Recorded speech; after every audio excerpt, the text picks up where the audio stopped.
Hello, beautiful listener. I hope this finds you well. My name is Sen, and I'm switching it up this week. Up until now, I've been reading folk tales collected by the Brothers Grimm, and fairy tales written by Hans Christian Andersen. But today, I wanted to read another soon-to-be pillar of this channel, public domain literary works.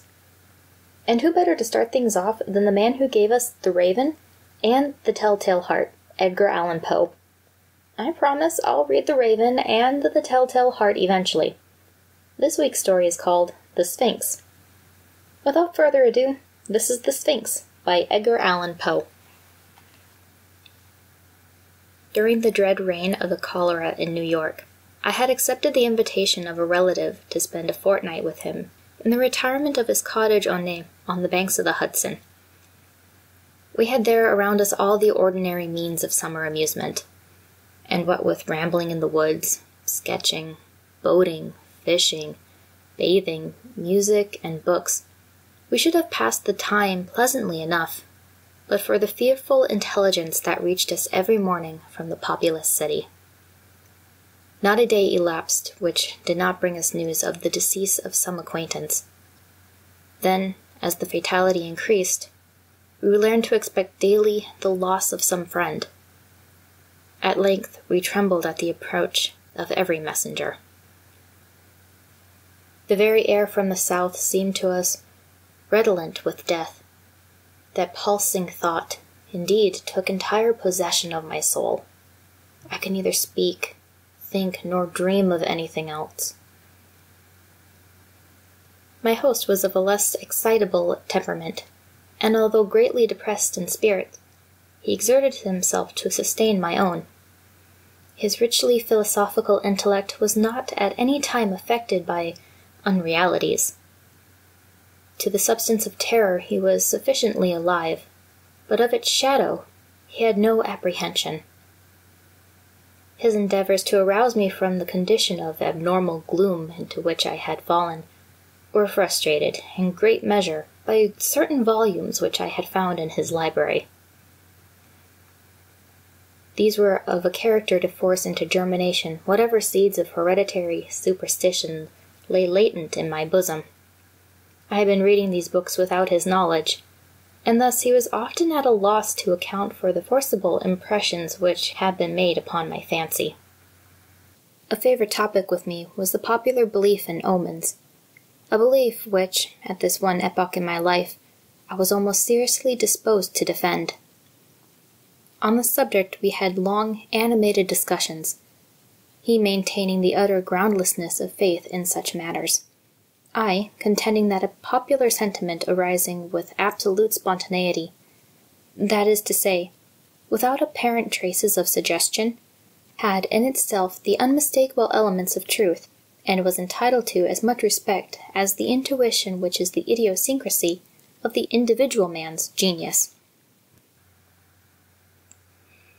The fact is that soon after my arrival at the cottage there had occurred to myself an incident so entirely inexplicable, and had in it so much the portentous character, that I might as well have been excused in regarding it as an omen. It appalled, and at the same time so confounded and bewildered me, that many days elapsed before I could make up my mind to communicate the circumstances to my friend. Near the close of an exceedingly warm day, I was sitting, book in hand, at an open window, commanding through a long vista of the river banks a view of a distant hill, the face of which nearest my position had been denuded by what was termed as a landslide, of the principal portion of its trees. My thoughts had been long wandering from the volume before me to the gloom and desolation of the neighboring city. Uplifting my eyes from the page, they fell upon the naked face of the hill, and upon an object, upon some living creature of hideous conformation, which very rapidly made its way from the summit to the bottom, disappearing finally in the dense forest below. As this creature first came in sight, I doubted my own sanity, or at least the evidence of my own eyes, and many minutes passed before I succeeded in convincing myself that I was neither mad nor in a dream. Yet when I described the monster, which I distinctly saw and calmly surveyed through the whole period of its progress, my readers, I fear, will feel more difficulty in being convinced of these points than even I did myself. Estimating the size of the creature by comparison with the diameter of the large trees near which it had passed, the few giants of the forest which had escaped the fury of the landslide, I concluded to be far larger than any ship of the line in existence. I say ship of the line because the shape of the monster suggested the idea. The hull of one of our 74 might convey a very tolerable conception of the general outline. The mouth of the animal was situated at an extremity of a proboscis, some 60 or 70 feet in length, and about as thick as the body of an ordinary elephant.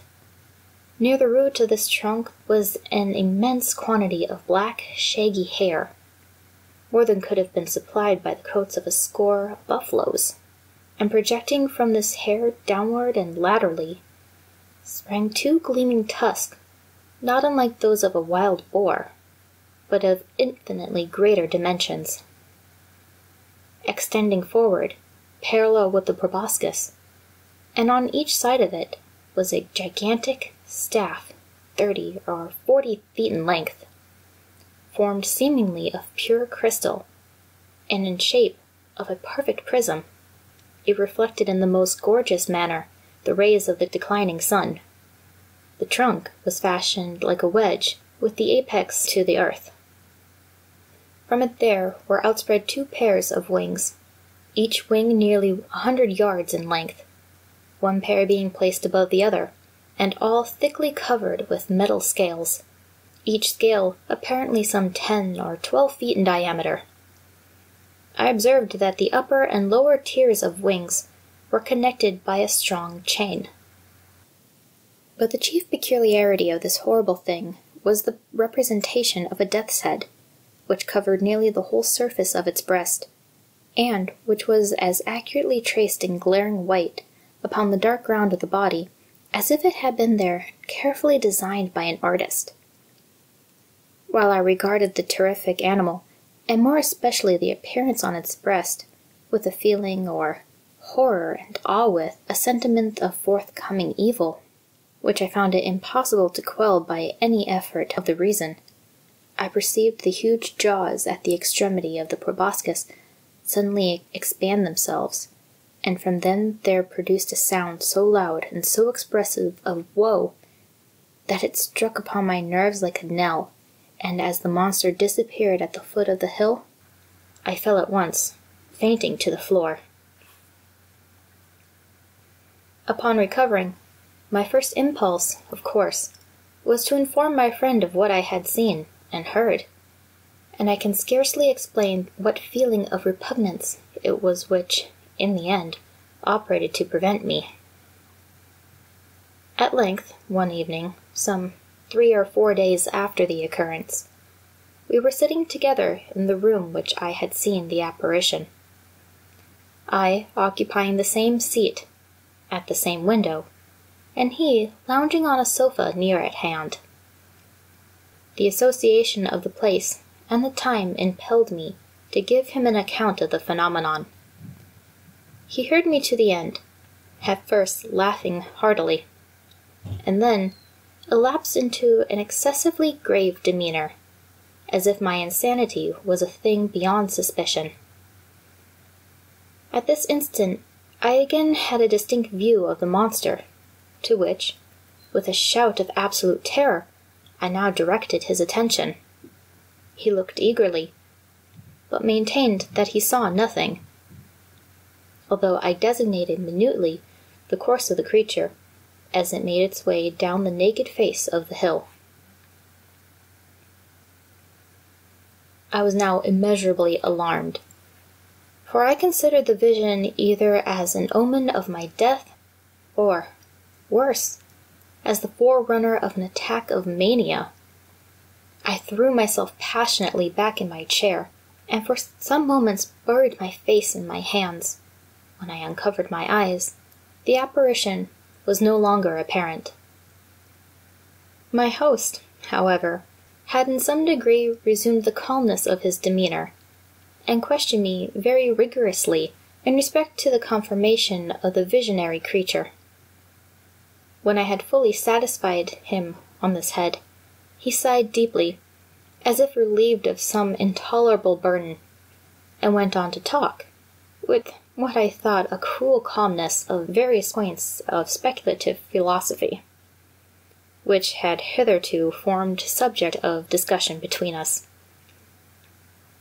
I remember him insisting very especially, among other things, upon the idea that the principal source of error in all human investigations lay in the liability of the understanding to underrate or overvalue the importance of an object through mere mismeasurement of its propinquity. To estimate properly, for example, he said, the influence to be exercised on mankind at large by the thorough diffusion of democracy, the distance of the epoch at which such diffusion may possibly be accomplished should not fail to form an item in its estimate. Yet can you tell me one writer on the subject of government who has ever thought this particular branch of subject worthy of discussion at all? He here paused for a moment, stepped to a bookcase, and brought forth one of the ordinary synopses of natural history, requesting me then to exchange seats with him, that he might better distinguish the fine print of the volume. He took my armchair at the window, and, opening the book, resumed his discourse very much in the same tone as before. "But for your exceeding minuteness," he said, in describing the monster, "I might never had it in my power to demonstrate to you what it is. In the first place, let me read to you a schoolboy account of the genus Sphinx, of the family Crepusculia, of the order Lepidoptera, of the class Insecta, or insects. The account runs thus. 4 membranous wings covered in little colored scales of metallic appearance. Mouth forming a rolled proboscis, produced by an elongation of the jaws, upon the sides of which are found the rudiments of mandibles and downy palpi. The inferior wings retained to the superior by a stiff hair. Antenna in the form of a elongated club, prismatic, abdominal, pointed. The death's head sphinx has occasioned much terror among the vulgar, at times by the melancholy kind of cry which it utters, the insignia of death which it wears upon a corselet." Here he closed the book, and leaned forward in the chair, placing himself accurately in the position which I had occupied at the moment of beholding the monster. "Ah, here it is," he presently exclaimed. "It is descending the face of the hill, and a very remarkable-looking creature I admit it to be. Still, it is by no means so large or so distant as you imagined it. For the fact is that, as it wriggles its way up this thread, which some spider had wrought along the window sash, I find it to be about the 16th of an inch in its extreme length, and also about the 16th of an inch distant from the pupil of my eye." Amazing how when you take a step back, something that once seemed so scary is actually pretty harmless. Who would have thought that a monster was actually just a butterfly? Or a moth? I don't speak insect. But it's amazing how when you take a step back, even the most scary things can seem understandable. I hope you enjoyed the Sphinx, because I enjoyed reading it. This is probably a terrible thing to admit, but this is the first Edgar Allan Poe that I have actually read outside of high school. And I'm not going to tell you how long that's been. So again, I'm Sen from Kitsune Audio, reminding you there's always something to read. I'll see you next week.